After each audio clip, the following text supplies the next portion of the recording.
అది నల్లమల అటవీ ప్రాంతం. ఎటు చూసినా ఎత్తైన చెట్లు, పక్షుల కిలకిలా రావాలు, వన్యప్రాణులు, ప్రకృతి అందాలతో అలరారే ఆ క్షేత్రంలో సాక్షాత్తు శివుడు కైలాసం విడిచి కొలువై ఉన్నాడని చెబుతారు. లోతైన లోయలో కొలువుదీరిన శివుణ్ణి చేరుకోవడానికి కాలినడకన 6 కిలోమీటర్లు ప్రయాణించాల్సి ఉంటుంది. ఆ అద్భుత స్థలమే సలేశ్వరం. సామాన్యులు సలేశ్వరుని పిలుచుకునే ఈ శివక్షేత్రం మహబూబ్నగర్ జిల్లా నల్లమల అడవిలో ఉంది. మున్ననూరుకు సుమారు 30 కిలోమీటర్ల దూరంలో దట్టమైన అడవిలోని ఒక లోతైన లోయలో ఇది ఉంది. ప్రతి సంవత్సరం చైత్ర పున్నమి నాడు ఈ క్షేత్రానికి భక్తులు వేల సంఖ్యలో తరలి వస్తారు. పున్నమి నాటి రాత్రి అడవిలో వేలాది మంది భక్తులు లోయలోకి దిగి స్వామిని దర్శించుకుంటారు. ఈ శివాలయం ఎదురుగా దాదాపు 300 అడుగులు ఎత్తు ఉన్న రాతి కొండపై నుంచి జలపాతం పరవళ్లు తొక్కుతూ దూకుతుంది.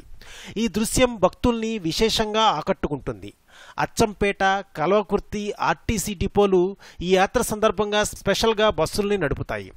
మన్ననూరు నుంచి శ్రీశైలం ప్రధాన రహదారిలో సుమారు 20 కిలోమీటర్ల దూరం ప్రయాణించాల్సి ఉంటుంది. అక్కడ వరకు వాహనాలు వెళ్తాయి. వాహనాలు ఆగిన స్థలం నుంచి క్షేత్రం సుమారు 6 కిలోమీటర్ల దూరంలో ఉంటుంది. ఇందులో 4 కిలోమీటర్లు లోయలోకి దిగాలి. ఒకే ఒక మనిషి నడిచేంత బాటతో కూడిన లోయ అడుగుభాగానికి చేరుకోవడం నిజంగా సాహసమే.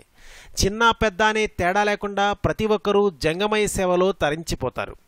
కర్రనే ఊతంగా చేసుకుని పండు మొదటివారు జంగమయ్య దర్శనం కోసం బారులు తీరడం ఆశ్చర్యానికి గురిచేస్తుంది. ఈ యాత్రలో ఇప్పటివరకు ఎలాంటి ప్రమాదాలు జరగలేదు.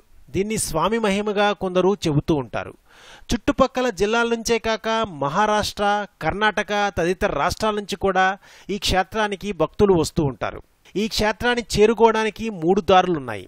అందులో ఒకటి మన్ననూరు నుంచి కాగా 2 కొండనాగుల నుంచి, 3 లింగాల నుంచి ఈ క్షేత్రానికి చేరుకోవచ్చు. అయితే కొండనాగుల, లింగాల గ్రామాల నుంచి అటవీ మార్గం ద్వారా సుమారు 40 కిలోమీటర్ల దూరం నడవాల్సి వస్తుంది. అయినా ఈ దారి గుండా వందలాది భక్తులు ఈ క్షేత్రానికి వస్తూ ఉంటారు. నల్లమల అడవిలో మొత్తం పంచలింగాలున్నాయని ప్రతీతి. అందులో ఒకటి శ్రీశైలం మల్లికార్జున స్వామి ఆలయం కాగా సలేశ్వరం లింగమయ్య స్వామి రెండవది. ఇక లొద్ది మల్లన్న, ఉమామహేశ్వరం 3-4 లింగాలైతే ఇక 5వ లింగం అనేది నల్లమల అడవిలో ఎక్కడుందో ఇప్పటికీ తెలియదు. ఆ 5వ లింగాన్ని దర్శించుకుంటే పునర్జన్మ ఉండదని కొందరు భక్తులు నమ్ముతూ ఉంటారు. మరిన్ని హిందూ దేవాలయ విశేషాల కోసం ప్లీజ్ సబ్స్క్రైబ్ టు రెక్ టీవీ భక్తి.